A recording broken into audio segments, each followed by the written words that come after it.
Cricket fan হওয়াটা মাঝে মাঝে অদ্ভুত এক মানসিক শাস্তির মতো। আপনার প্রিয় দলের যখন একের পর এক উইকেট পড়ে তখন মনে হয় যেন নিজেরই কোনো ব্যক্তিগত ক্ষতি হয়ে যাচ্ছে।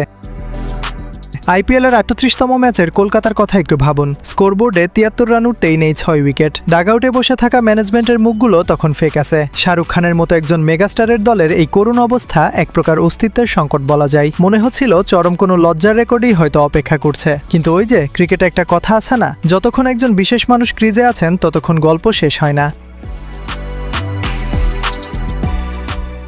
শুরু থেকেই লখনৌর পিচে কলকাতার ব্যাটাররা যেন পথ হারিয়ে ফেলেছিল। পেসার মহসিন খান একাই তুলে নিলেন ৫ উইকেট। রাহানে, পাওয়েল, রঘুবংশী বোর্ডে রান ওঠার চেয়ে সাজঘরে ফেরার তারাই যেন বেশি ছিল তাদের। গ্যালারিতে বসা কেকেআর ফ্যানরা হয়তো তখন টিভি বন্ধ করে দেওয়ার কথা ভাবছিলেন। ঠিক সেই ধ্বংসস্তূপের মাঝে দাঁড়িয়েছিলেন রিঙ্কু সিং। ব্যাপারটা এমন নয় যে তিনি নেমেই ৪ ছক্কার বন্যা বয়ে দিয়েছেন, বরং তিনি পরিস্থিতিটা বুঝছিলেন। স্পিনের বিপক্ষে শুরুতে একটু ধুঁকছিলেনও। এক পর্যায়ে ৩৬ বলে তার রান ছিল মাত্র ৩৭। টি-২০ ক্রিকেটে এই স্ট্রাইক রেট হয়তো অনেকের কাছেই বেমানান মনে হবে, কিন্তু রিঙ্কু জানতেন তিনি আউট হয়ে গেলে দলের সম্মানটুকু আর বাঁচানো যাবে না। অপেক্ষা ছিল শুধু একটা সুযোগের।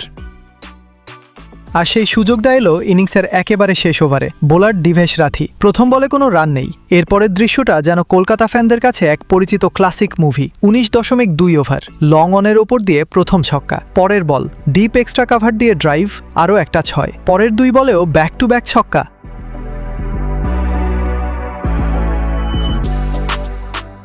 ৬, ৬, ৬ এবং ৬। শেষ ওভার আর রিঙ্কু সিং। ক্রিকেটের এই চিত্রনাট্য যেন কোনো জাদুকরের লেখা। একা হাতে ওই ধ্বংসস্তূপ থেকে দলকে টেনে নিয়ে গেলেন ১৫৫ রানে। ৪৫ বলে অপরাজিত, ৫৯ রান। কিন্তু পরিসংখ্যান কি আর সব বোঝাতে পারে? রিঙ্কুর এই ইনিংসটা শুধু স্কোরবোর্ডে কিছু রান যোগ করেনি, এটা একটা ফ্র্যাঞ্চাইজির মান বাঁচিয়েছে। কিন্তু দিন শেষে একটা প্রশ্ন থেকেই যায়, টপ অর্ডারের এই ধারাবাহিক ব্যর্থতা আর চরম খাদের কিনারা থেকে ফিরে আসার জন্য প্রতিবারই কি শুধু একজন রিঙ্কুর জাদুর ওপর নির্ভর করে বসে থাকবে কলকাতা? ফ্র্যাঞ্চাইজি ক্রিকেটে ইমোশন দিয়ে ১-২টি ম্যাচ জেতা যায়, কিন্তু চ্যাম্পিয়ন হতে গেলে তো পুরো দলকেই দায়িত্ব নিতে হয়।